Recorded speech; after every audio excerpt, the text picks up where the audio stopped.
Hello FPL lovers and welcome back to the channel today. Game week 2 is over and it's time to move ahead for game week 3. At first we will review our game week 2 team and how much my team scored. Then we will discuss some of the transfer options that we can try, and at the end I will share my team for game week 3. Before moving forward, don't forget to hit the like and subscribe button to show support to my channel, and also hit the notification bell icon so that you guys don't miss any future uploads on the channel. If you have any suggestions or queries, do post those in comment section. With that being said, let's get into the video. At first I had Bachmann as my goalkeeper. Watford conceded 2 goals against Brighton, which gave me just 1 point this game week. Bachmann made only 1 save and looked shaky in the defense. Watford are still without their main defenders who helped them to keep a wonderful defense record last year in the championship. Bit disappointed with the Watford defense, and I think Bachmann will be the first transfer switch I will make this game week. Now coming to defense. At first I had Trent Alexander-Arnold. Liverpool dominated the game against Burnley. Trent Alexander-Arnold created most number of chances, that is 8 in the match, and took 1 shot on the target. With an expected assist figure of 1.09, he provided 1 assist. Liverpool kept the clean sheet and hence I got 12 points from him this game week. Next I had Shaw, who was up against Southampton, and United failed to keep a clean sheet by conceding first half goal. Shaw created 2 chances and attempted 5 crosses in the opposition half. This last 2 game weeks, Shaw has been unlucky not to return good points as he is getting in good position. This game week, he was awarded 2 bonus points, due to which I got 4 points from him. Next I had Eric Dyer, who was up against Wolves. Spurs are very lucky not to concede against Wolves as Wolves were all over them but lacked finishing. Traore especially caused lots of problems in the Spurs defense but failed to score. I would say that I was lucky enough to get 6 points from Dyer as clean sheet was not deserving from Wolves' point of view. Now coming to midfield. At first I had Mo Salah, who was my captain also. Egyptian scored a goal only to be disallowed by VAR as it was offside, and I got just 6 points from him. He created 2 chances and attempted 5 shots. In front of Anfield fans, I expected Mo Salah to score but failed to return this game week, and it was his first blank this season. Next I had Benrahma, and as I said in my previous video that he is just in my team as I watched him closely in the preseason and he was in fire. Luckily he continued his form in the opening day as well as in the second game week also.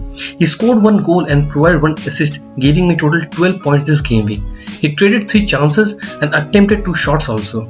Some terrific link-up play with Antonio. Next I had Barnes, who gave me only 2 points. He failed to create any major chance and attempted not a single shot. Barnes is the second player whom I may think to transfer out. Next I had Bruno, and after a hat-trick in the first game week, the Portuguese blanked this game week, giving me just 1 point. He created just 2 chances and attempted 2 shots only. As both the premiums blanked, I think I was a bit lucky to captain Mo Salah, and even he also blanked. Now coming to attack. At first I had Danny Ings. He scored 1 goal with an XG of 0.12 and gave me 8 points in this game week. He attempted 2 shots out of which only 1 was on target. Danny Ings has scored 2 goals in his last 2 matches. In the first match he scored 1 penalty, and in the second he scored an overhead beautiful bicycle kick. Now in the second match El Ghazi took penalty, so even Ings is not nailed to take penalty. Starting from game week 4, upcoming fixtures of Villa will be pretty tough, but at game week 3 they will face Brentford, which I still think is one of the easy fixtures. Next I had Tony, who just gave me 2 points. I was expecting a bit more from him as he was the highest scorer in the championship last season. He failed to create any chances. He attempted 5 shots out of which only 2 were on target. He is playing a bit deep to support Mbeumo, just like Spurs pair of Kane and Son.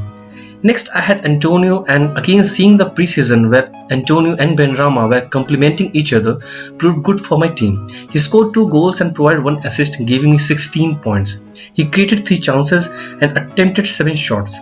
Unfortunately he missed 1 big chance. The combination of Benrahma and Antonio helped me overcome this game week with a total of 28 points this game week.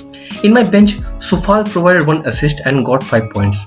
So a total of 70 points in the second game week took my total FPL points to 170 points, which kept me under 500k overall rank. Thanks to Antonio and Benrahma that I saw very little red arrows, and hopefully we'll see green arrows this coming game week. Now coming to this week transfers. I have 2 free transfers, and once it is confirmed that no Premier League will miss Game Week 4 and 5, I can use 2 free transfers to make change to my team. At first, I will transfer out Barnes and I will bring Raphinha as the Brazilian will be up against Burnley. This season Raphinha is more of a scorer as he is attempting lots of shots, which is a plus point, and I think within 6.5 million he is a good player with a favourable fixture. Next, I would swap Bachmann with Sanchez as Brighton are looking more solid in defence than Watford. Now let's check out my final team for Game Week 3. In goalkeeper, Sanchez will start between the sticks. He will be up against Everton and it is a tough fixture as he will face Calvert-Lewin, who is registering some terrific stats in front of the goal. I can only expect some save and not to concede 2 goals. Now coming to defence. At first I will have Soufal, who will face Crystal Palace at their home. Palace are yet to open their score sheet this season, and seeing the current form of West Ham, we can expect clean sheet. Next, I will have Trent Alexander-Arnold. Liverpool will be up against Chelsea, who are pretty much solid at the back, and with the arrival of Lukaku, Blues have registered some good stats in attack. Clean sheet is a bit too much to ask from this fixture, hoping that Trent give me some attacking returns from this match. Seeing the fixture, I am also tempted to bench him this game week. Next, I will have Shaw, who will start against Wolves. Now, Wolves was pretty solid in defense as well as in attack against Spurs. They were very unlucky not to get points from the last match. United, on the other hand, were handed a draw last game week after a good win against Leeds in the first game week. So I think this will be a tough fixture for United this game week. Next, I will have Dyer, who will face Watford. Spurs have kept 2 clean sheets in the last 2 game weeks. With Kane finally confirmed that he will staying in Spurs will bring confidence in the team. Defensively, Spurs looked shaky against Wolves, but against Watford, who are toothless in attack, may earn Dyer a clean sheet. Now coming to midfield, Mo Salah will be up against Chelsea this week. Salah will be up against one of the good defensive side in the Premier League. I think it will be a tough fixture, but in Anfield anything can happen, and also many FPL managers are transferring Son in place of Salah, which is a good thing because if the Egyptian scores, it will boost your rank. Next, I will have Benrahma, who will face Palace. Last game week he scored 1 goal and provided 1 assist, giving total 12 points. He created 3 chances and attempted 2 shots also. Some terrific link-up play with Antonio, and I would expect Benrahma to score or provide assist against Palace this game week also. Next, I have Raphinha, who will face Burnley this game week. Last game week he scored 1 goal against Everton and created 1 chance. As mentioned earlier, Raphinha is taking more shots than creating chances this season. He attempted 6 shots last week. Against Burnley, I think Raphinha is a good pick. Next, I will have Bruno, who will be up against Wolves this game week. Wolves were good against Spurs, and this is a reason I think it will be a tough fixture for Bruno. He will be my vice captain this game week. Now coming to attack. At first, I will have Ings, who will face Brentford. He scored 1 goal with an XG of just 0.12 and gave me 8 points last game week. He attempted 2 shots, out of which only 1 was on target. Danny Ings has scored 2 goals in his last 2 matches. In the first match he scored 1 penalty, and in the second he scored an overhead beautiful bicycle kick. Now in the second match El Ghazi took penalty, so even Ings is not nailed to take penalty. Starting from game week 4, upcoming fixtures of Villa will be pretty tough, so I think this will be the last game week for Ings in my team, and then I would bring DCL. And at last I will have Antonio, who will face Crystal Palace this game week. He scored 2 goals and provided 1 assist, giving me 16 points last game week. He created 3 chances and attempted 7 shots. Unfortunately, he missed 1 big chance. The combination of Benrahma and Antonio helped me overcome this game week with a total of 28 points. Against Palace, who has not yet won any match, Antonio is a good pick for captaincy this game week. In my bench, I will have Foster, Tony, White and Brownhill. So that's all I have got today for the Game Week 3 final team reveal.